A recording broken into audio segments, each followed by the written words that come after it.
मुअज़्ज़िज़ हाज़रीन इकराम, बुज़ुर्गाने कौम और मिल्लत, मेरी इज़्ज़तदार माँ और बहनों, गयूर नौजवान साथियों, शे नसीम पर तशरीफ फरमा मजलिस इत्तेहादुल मुस्लिमीन के रुकन असम्बली तेलंगाना अहमद बलाला साहब, वो ऑब्जर्वर। अच्छा, हमारे आप लोग हट जाइए, उनको आ जाओ, इधर हट जाओ, आ जाओ, हट जाओ, हट जाइए, आ जाओ भाई, पुलिस वाले हट जाओ, आने दीजिए।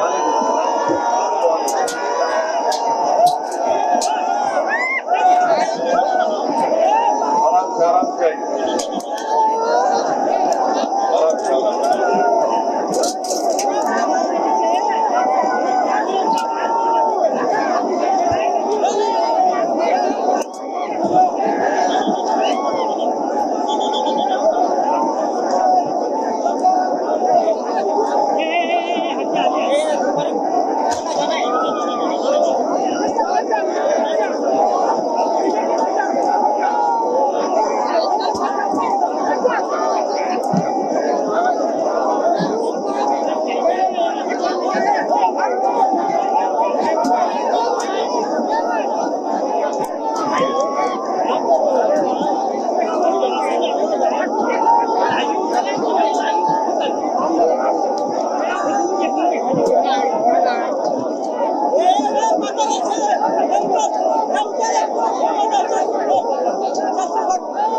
बात सुनिए मेरे अजीज दोस्तों और बुजुर्गों, जनाब अतीफ अहमद साहब वार्ड नंबर 145 से जनाब मोहतरमा खैरुन्निसा साहिबा और हमारे भाई उर्फ राजू साहब, मैं सबसे पहले आप तमाम का शुक्रिया अदा करता हूँ कि आपने पिछले विधानसभा के चुनाव में मजलिस इत्तेहादुल मुस्लिमीन के उम्मीदवार को 42,000 वोट देकर उनकी तायीद का ऐलान किया और मुझे यकीन है कि इंशाअल्लाह ताला जो इतनी बड़ी तादाद में आपने वोट दिया है वो मुस्तकबिल में हरगिज़ रायगा नहीं जाएगा और मुझे यकीन है कि आइंदा विधानसभा के चुनाव में यहाँ की आवाम, मानपुर शिवाजी नगर की आवाम मजलिस इत्तेहादुल मुस्लिमीन के एमएलए को मुंतखब करके रहेगी। ए भाई, ये किसको मत बोलो, छोड़ दो ना, छोड़ दो। अब आप आराम से बैठना, आराम से बैठना। हम आपसे मोहब्बत है, आपसे भरोसा करके आपको यहाँ तक बुलाए। अब आप हमारी बात सुन भी लीजिए। ये भाई सुन जाओ, ये बच्चों को कर लो, छोटे बच्चों को कर लो। हाँ, अभी आप सुनिए हमारी बात। देखो, ना उद्धव ठाकरे, ना देवेंद्र फडणवीस, ना अजीत पवार, ना शिंदे, ना किसी कांग्रेस के नेता को इतना करीब आने देते आपको। हमारा आपका दिल का कनेक्शन है और अखिलेश यादव भी आए तो इतना करीब आने नहीं देते। तो अभी हमारी बात सुनिए आप। ये छोटे बच्चों को ऊपर लो, छोटे बच्चों को।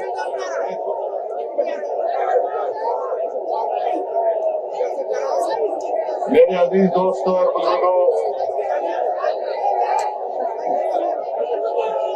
आपने जनाब अतीक साहब की वसीयत अफरोज किताब को सुना और आज हमने एक अवामी मैनिफेस्टो का इजरा अमल में लाया और हमने कहा कि 15 मुद्दों पर बात होगी। 15 जनवरी को शुरुआत होगी इंशाअल्लाह ताला। और 15 मुद्दे क्या है? साफ सुथरा गोवंडी, सफाई और साफ पीने का पानी, सड़कें, फुटपाथ को साफ रखना, अवामी सेहत और हेल्थ के मराकज को कायम करना, हंगामी और हिफाजती एम्बुलेंस की सर्विस, इमरजेंसी की सर्विस, टीका की लगाने की जिम्मेदारी, छठा सरसब्ज साफ और आलूगी से पाक माहौल, 7वां बीएमसी स्कूलों में मियारी तालीम, 8वीं तलबा और नौजवानों के लिए ताउन, 9वां हुनरमंदी के तरक्की और रोजगार के मौके, 10वां मुंशियात से पाक यानी ड्रग्स से पाक गोवंडी, 11 रिहायशी और झुग्गी बस्तियों का तहफ़्फ़ुज़, 12 मालूमात, रहनुमाई और सेहत बेदारी मरकज, 13 खवातीन की हिफाजत, 14 समाज कल्याण केंद्र, SKK और अवामी फलाही मराकिज के गैर जरूरी चार्जेस पर कंट्रोल, 15 ईमानदारी, तरस पर हुक्मरानी और अवामी शिरकत। क्या आप इसको मंजूर करते हैं? क्या आप मजलिस के इस मैनिफेस्टो को मंजूर करते हैं जिसमें अतीक साहब की क़ियादत में कहा गया कि 15 मुद्दों पर बात होगी? तो क्या 15 जनवरी को शुरुआत होगी? क्या 15 जनवरी को शुरुआत होगी? मेरे अजीज दोस्तों और बुजुर्गों, मैं आपको ये बताने के लिए भी आया हूँ कि देवनार में जो डंपिंग ग्राउंड है, क्या उसको खत्म करना चाहिए? नहीं खत्म करना चाहिए। देवनार में जो डंपिंग ग्राउंड है वो खत्म होना चाहिए, नहीं होना चाहिए। जितने लोग खत्म होना चाहते हैं मेरे साथ नारा लगाइए, नारे तकबीर। अब आप जनाब सुनिए, समाजवादी पार्टी के लोगों से आपको पूछना पड़ेगा कि 20 साल में आपने देवनार के डंपिंग ग्राउंड को खत्म क्यों नहीं किया? और इस डंपिंग ग्राउंड की वजह से यहाँ की जनता और आवाम में उनके फेफड़े खराब हो रहे हैं, बच्चों की जिंदगियां मुतासिर हो रही हैं, बुजुर्गों का जीना महाल हो चुका है। क्या आप चाहते कि SMS, एनवोकेनास बाय मेडिकल का वेस्ट पोल्यूशन का यहाँ पर डंपिंग खत्म हो? जानवरों को जलाकर, इंसानी जिस्म को जलाकर लाकर यहाँ पर फेंका जा रहा है इस इलाके में। आप देख चुके हैं कि इतने बरसों से आपने समाजवादी पार्टी को कामयाब किया, उनके कॉरपोरेटर्स को, अराकीन बल्दिया को कामयाब किया, उन्होंने इस मसले का हल तलाश नहीं किया। मैं आपको बताना चाह रहा हूं, आप मजलिस के कॉरपोरेटर्स को कामयाब करिए, इंशाअल्लाह ताला ये डंपिंग ग्राउंड बंद होगा। कोई गाड़ी आकर कचरा नहीं फेंकेगी, मजलिस का कॉरपोरेटर जीतेगा। अगर कचरा लेकर देवनार में आएंगे तो इंशाअल्लाह ताला मुंबई की सड़कों पर कचरा को डालेंगे, फडणवीस के घर के सामने जाकर डालेंगे।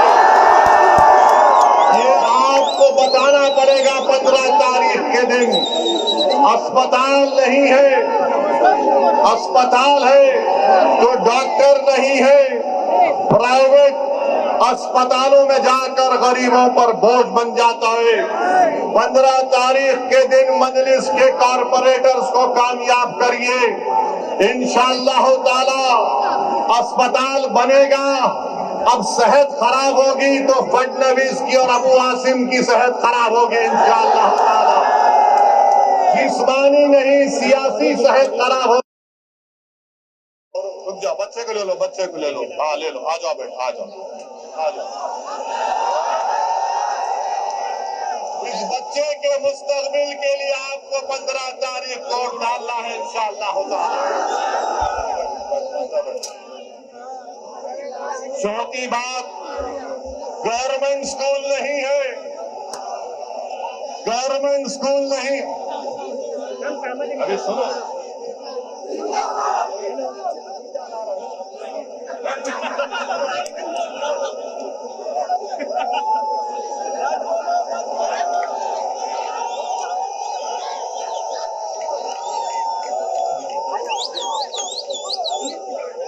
गवर्नमेंट स्कूल नहीं है। और हमारे भाई बता रहे थे कि वार्ड नंबर 135 में बैगनवाड़ी में जाना पड़ता है, शिवाजी नगर जाना पड़ता है बच्चों को। एक भी बीएमसी का स्कूल वार्ड नंबर 135 में नहीं है और महाना 900 रुपये खर्च करना पड़ता है। मैं आपसे वादा कर रहा हूं, आप वार्ड नंबर 135 से मजलिस इत्तेहादुल मुस्लिमीन के उम्मीदवार को कामयाब करिए। इंशाअल्लाह ताला गवर्नमेंट स्कूल खुलाया जाएगा। जो काम समाजवादी पार्टी ने नहीं किया वो काम सही तरीके से सही राह पर ले जाने का काम अतीक की क़यादत में मजलिस इत्तेहादुल मुस्लिमीन करेगी। मेरे भाई, पानी की सप्लाई बराबर नहीं आती है और आप देखते हैं कि गोवंडी, शिवाजी नगर, मनखुर्द में बारिश होती है तो पानी जमा हो जाता है। मैं आपसे वादा कर रहा हूं कि इंशाअल्लाह ताला मजलिस के कॉर्पोरेटर कामयाब होंगे तो पानी की सप्लाई भी सही होगी और बारिश में पानी जो जमा हो जाता है उसके निकासी का इंतजाम किया जाएगा। रोड नहीं है, ट्रैफिक की वजह से गोवंडी, बैगनवाड़ी, शिवाजी नगर में ट्रैफिक जाम हो जाता है। जिस तरह इन्होंने आपको तकालीफ दी है, अगर आप 15 तारीख को निकलकर पतंग के निशान पर बटन दबाकर पोलिंग बूथ पर जाकर ट्रैफिक जाम कर देंगे तो इंशाअल्लाह ताला मजलिस यहाँ की मसाइल को हल करेगी। समाजवादी के कॉर्पोरेटर्स को आपने मौका दिया मगर उन्होंने कुछ नहीं किया। और जनाब अबू आसिम ये कहती है कि मजलिस अगर लीडरशिप को बनाने की बात करती है तो समाजवादी पार्टी के यहाँ के मुकामी एमएलए साहब बोलते हैं कि पाकिस्तान चले जाओ। सुनो अबू आसिम साहब, कान खोल कर सुन लो। जब तक अल्लाह असदुद्दीन ओवैसी को जिंदा रखेगा इंशाअल्लाह ताला ना पाकिस्तान जाएंगे ना भारत को कमजोर होने देंगे और भारत को मजबूत बनाने के लिए भारत की सबसे मजलूम अगर कोई अक़लियत है तो मुसलमान है। किसी से नाइंसाफी की जाती है तो मुसलमान है। किसी के बच्चे स्कूल में नहीं पढ़ते तो मुसलमानों के बच्चे स्कूल में नहीं पढ़ते। किसी को अगर हुकूमत के जुल्म का शिकार होना पड़ता है तो मुसलमान होता है। आप कान खोल कर सुन लो, मुसलमानों की सियासी लीडरशिप बनेगी इंशाअल्लाह ताला। ये संविधान मुझे इस बात की इजाजत देता है। अब अबू आसिम साहब और अखिलेश यादव जानते हैं कि जिस दिन मुस्लिम अक़लियत की सियासी लीडरशिप बनेगी इनकी दुकान खत्म हो जाएगी। तुम्हारी दुकान बंद करेंगे जो तुम खून चूसते हो हमारा और आवाम का कोई फायदा नहीं करते। मेरे अजीज दोस्तों और बुजुर्गों, मैं आपको बताना चाह रहा हूं कि गोवंडी से अगर ड्रग्स का खात्मा करना है तो 15 तारीख को पतंग को देना है। अगर गोवंडी, शिवाजी नगर, मनखुर्द के घरों को बचाना है स्लम रीडेवलपमेंट के नाम पर तो बटन के निशान पर आपको बटन दबाना पड़ेगा। मेरे अजीज दोस्तों और बुजुर्गों, मजलिस का पैगाम क्या है? सुन लो, रुक जाओ, कुछ नहीं होने वाला है, कुछ नहीं होने वाला है। मजलिस का पैगाम क्या है? मजलिस का पैगाम इनफरादियत नहीं है, इंडिविजुअल नहीं है। मजलिस ये नहीं कहती कि एक शख्स को देखो, मजलिस कहती है इज्तिमाई कलेक्टिव की बात, कलेक्टिव रिस्पॉन्सिबिलिटी की बात मजलिस इत्तेहाद अल मुस्लिमीन करती है। समाजवादी बोलती है एक शख्स को दो। मैं क्या चाहता हूं कि मजलिस के प्लेटफॉर्म पर एक नहीं बल्कि 100 की तादाद में आपके दुआ और वोटों से जमीनी सतह से आपका लीडर पैदा हो जाए। ये काम में आपको ताउन करना है मेरे भाई। लीडरशिप को बनाना है जो आपकी आवाज में बात करेगा, जो आपके तकालीफ और मसाइल को बयान करेगा। और फिर जनाब अबू आसिम साहब ने इसी जगह पर एक प्रोग्राम किया और कहा 30 साल बेमिसाल, कहा था 30 साल बेमिसाल कहा था। अब मेरा जवाब अबू आसिम साहब आपके लिए है कि 20 साल गोवंडी बेहाल, जुर्म की रात लंबी, गुर्बत, तंगी और कचरे के पहाड़, ये अबू आसिम का कमाल। 20 साल बेमिसाल। कभी भाई सुनिए, कभी चलकर फिरते भी आप, कभी आंख से देखते यहाँ की बदहाली को, कभी तुमने देवनार के डंपिंग ग्राउंड के बारे में बात की, कभी ड्रग्स के मसले पर तुमने देखा कि कैसे हल किया जाए। मैं जिम्मेदारी के साथ कह रहा हूँ, मैं यहाँ पर बैठकर मजलिस के इन तमाम 8 उम्मीदवारों की तकारीर को सुन रहा था। मैं आपको जिम्मेदारी के साथ बता रहा हूँ कि बहुत लंबे अरसे के बाद मैंने ऐसे काबिल उम्मीदवारों को देखा है। आपसे गुजारिश है, दरमंदाना अपील है कि आप इन 8 उम्मीदवारों को बटन के निशान पर बटन दबाकर इस विधानसभा रात के वार्ड की तरक्की के लिए आपको कामयाब और कामरान करना है। और आप जानते हैं मेरे भाई कि देवेंद्र फडणवीस बार बार बोलते हैं ये ट्रिपल इंजन की सरकार है। मुंबई पब्लिक स्कूल से नटवर पार्क कंपाउंड में 2 साल लग गए रोड को बनाने के लिए। अरे फडणवीस साहब, ये कौन सा तुम्हारा ट्रिपल इंजन की सरकार है? मेरे अजीज दोस्तों और बुजुर्गों, मसाइल है और इंशाअल्लाह ताला आप मजलिस के उम्मीदवारों को कामयाब करिए। मुझे यकीन है कि इंशाअल्लाह ताला ये उम्मीदवार आपके काम करवाएंगे और हम इनके पीछे रहकर इनको पूरा इनके ऊपर नजर रखेंगे कि वो किस तरीके से काम कर रहे हैं या नहीं कर रहे हैं। और जो लोग ये समझ रहे हैं कि 42,000 को अतीक को हासिल हुए, ये गलती से हासिल हो गए। अबू आसिम साहब, मैं आपको बता रहा हूँ, हमसे थोड़ी कोताही हो गई। अगर असदुद्दीन ओवैसी इन रोडों पर चल जाता तो तुम हार जाते।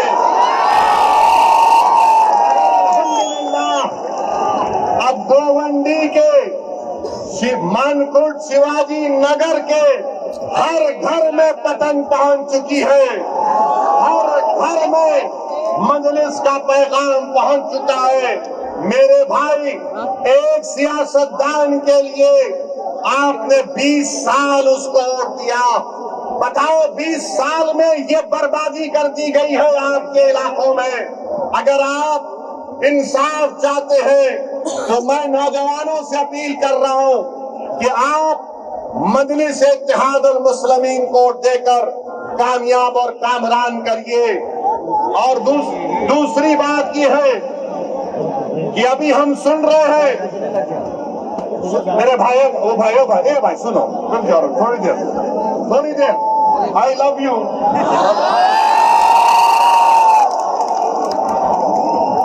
अभी हम सुन रहे हैं कि एक क्रिकेट टीम में बांग्लादेशी था, उसको हटा दिया गया।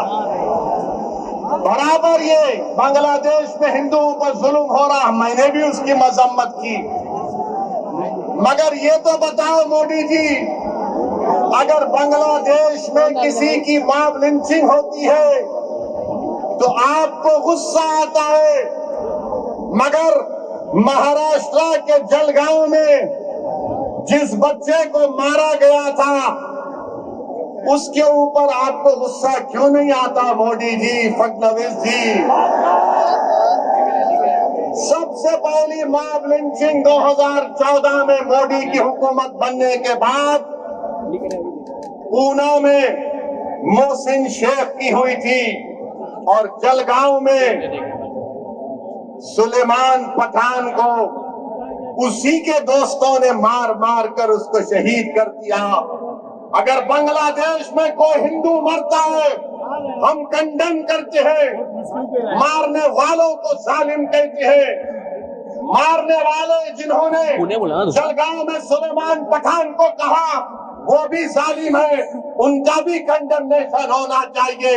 बांग्लादेश हो या भारत हो, इंसान की जिंदगी इंसान होती है, हिंदू की भी जिंदगी होती है, मुसलमान की भी जिंदगी हो सकती है।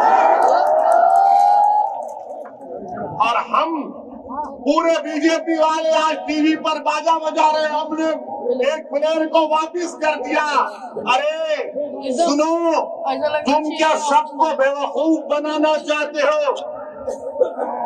सुनो, एक क्रिकेट प्लेयर को निकाल दिया, पूरे बीजेपी वाले बोल रहे ये हमारे इत्तेहाद की कामयाबी हुई है। अब सुनो भारत की जनता, खासतौर से भारत और महाराष्ट्र के हमारे हिंदू भाई बहनों से कह रहा हूँ, तुम एक क्रिकेट प्लेयर के कैंसलेशन पर तुम मिठाई बांट रहे हो तो नरेंद्र मोदी से पूछो, इस साल मोदी ने बांग्लादेश को 120 करोड़ रुपए दिए नहीं दिए? बताओ मेरे को। 120 करोड़ रुपए, 120 करोड़ ग्रांट और एक में दिए। 1160 मेगावाट की एनर्जी भारत से बांग्लादेश को जाती है। और सुनो हमारे हिंदू भाई बहनों, मोदी ने 10 साल में बांग्लादेश को लेटर ऑफ क्रेडिट कितना दिया? $8 बिलियन। $8 बिलियन। और तुम असदुद्दीन ओवैसी को गाली देते हो। सुनो, मैं किसी मजहब का खिलाफ था ना कभी रहूंगा इंशाअल्लाह ताला, मगर अगर मजलूमों से इंसाफ का मुतालबा करना, अगर मोहसिन शेख के कातिलों को सजा दिलाने की बात करना, अगर जलगांव के सुलेमान पठान खान को जिसके दोस्तों ने उसको मारा उनको कफर किरदार तक पहुंचाने की बात करना अगर जुर्म है तो खुदा की कसम जब तक जिंदा रहूंगा जुर्म करता रहूंगा। और वो क्रिकेट प्लेयर की सुनो, वो क्रिकेट प्लेयर, वो टीम ने उसको 10 करोड़ में खरीदा। आपने बांग्लादेश को 120 करोड़ रुपए 2025 में दिए एड और ग्रांट में। 1160 मेगावाट पावर बांग्लादेश को भारत से जा रहा है। और 10 साल में मोदी की हुकूमत ने एलओसी दिया $8 बिलियन का, $8 बिलियन का। और तुम नफरत करते हो मुसलमानों से। मैंने पार्लियामेंट में खड़े होकर कहा था कि बांग्लादेश की हमारे हिंदू भाई बहनों की मंदिरों का तहफ्फुज होना चाहिए। आप पैसे दे रहे हैं और यहाँ पर बीजेपी के लोग, क्योंकि महाराष्ट्र के इलेक्शन है, महाराष्ट्र की और मुंबई की जनता को बोल रहे देखो हमने बांग्लादेशी को भिजा दिया, अरे एक और तो भिजाओ ना, जो मोदी की बहन बनकर दिल्ली में बैठी हुई है। क्या आप चाहते हो मोहतरमा बांग्लादेश जाए? आप चाहते हो बांग्लादेश को दे दिया जाए? तो लगाओ नारा, नारे तकबीर। मोदी जी सुनो, ये आवाज आ रही है, लेके जाओ, उसको निकालो, उसको पहुंचाओ बांग्लादेश। और दूसरी बात अभी खत्म नहीं हुआ मोदी के ऊपर। आज हमने देखा कि वेनेजुएला में ट्रंप ने अपनी फौज को भिजाकर वहां के एक जमहूरी तौर पर मुंतखब शुदा सदर को एक मुल्क से, उसी के मुल्क से उठाकर अमेरिका लेकर चले गए। नरेंद्र मोदी जी, अमित शाह, देवेंद्र फडणवीस, जब ट्रंप अपनी फौज को भिजाकर वेनेजुएला से कदमी को उठा सकता है, जब सऊदी अरब यमन में मुखल्ला के पोर्ट पर बमबारी कर सकता है, मोदी जी हम आपको कह रहे हैं, आप पाकिस्तान में भिजाकर जो मुंबई की सड़कों पर साजिश करने वाले 9/11 के जालिम लोग हैं, चाहे वो मसूद अजहर हो या फिर लश्कर तैयबा का वो जालिम शैतान हो, मोदी जी 56 इंच का सीना है तो भिजा कर उठाकर लाओ। अगर ट्रंप कर सकता है तो क्या आप कम है? जब ट्रंप कर सकता है तो आपको भी करना पड़ेगा, क्योंकि मोदी ने कहा था अब की बार ट्रंप सरकार। तो मेरे भाई, मुझे मालूम कि आज के इस भाषण के बाद टीवी चैनल के लोग मसरूफ हो जाएंगे। ओवैसी का एक और भड़काऊ भाषण। अरे जालिमों सुनो, किसी शायर ने अच्छा कहा था कि तुम्हारी सोच के सांचे में ढल नहीं सकता, तुम्हारी सोच के सांचे में ढल नहीं सकता, जबान काट लो लहजा बदल नहीं सकता, जबान काट लो लहजा बदल नहीं सकता।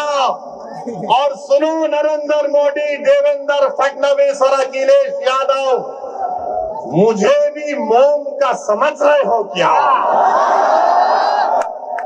तुम क्या अबू आसिम साहब की तरह मुझे भी मोम का समझ रहे हो क्या? तुम्हारी लौ से ये लोहा पिघल नहीं सकता। तो मेरे अजीज दोस्तों और बुजुर्गों, अब आएंगे समाजवादी के लोग, उत्तर प्रदेश से भी आएंगे और आकर सिर्फ एक ही का नाम लेंगे, दूल्हे भाई आकर ये बोलकर गए थे। तो इनको पूछो, अगर समाजवादी पार्टी के तरफ से कोई एमपी आएगा तो एमपी से पूछो, जब भारत की पार्लियामेंट में वंदे मातरम पर बहस हो रही थी तो किसने भारत की पार्लियामेंट में खड़े होकर भारत के संविधान का हवाला देकर कहा था? मैंने कहा था कि भारत का जो आईन है, प्रियम्बल है, वो शुरू होता वी द पीपल के नाम से, भारत माता के नाम से शुरू नहीं होता। वो किसने भारत की पार्लियामेंट में खड़े होकर कहा था कि भारत का जो संविधान का आईन का प्रियम्बल है वो क्या कहता है? जिस वक्त संविधान को अपना रहे थे 24 जनवरी 1950 को,